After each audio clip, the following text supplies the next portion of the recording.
आणि या मैदानातली विंजोरची महत्वपूर्ण गाडी सुटली बायसेवरना सुंदर गळ्यामध्ये सुंदर अशी लढत आहे उजव्या बावरा सोबत मथुरे तिथे देखील डावीने आरिबे त्याच्या सोबत संभाजीनगरचा पिंट्या पळतो खोरणार विंजोरच्या गोलराचा मानकरी 4 बैल जॉकी कोणाच्या नशिबी गुलाल हाजी मारणार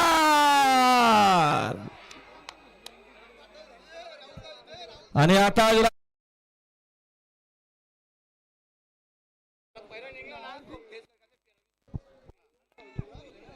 हा गावठी प्रसन्न मानस प्रसाद पाटील गावठण उरण शंभू बैलाचे मालक आपली व्हॉट्सअपची शर्यत आपण त्याबद्दल नोंदणी करल्या एकरे प्रसादचे हनुमान प्रवेश अनंत रमत देवकर देसाई आलेले आहेत. चला रिकामा करा मैदान रिकामा करा हो हो आणि आम्ही घेऊन कोपेट 2 बादल्या 4 जाताना आजच्या मैदानात झोलरचे मोसबा प्रसन्न सुरज अमोल पराग पागऱ्या कोणी येऊ नका मेहरबानी करा.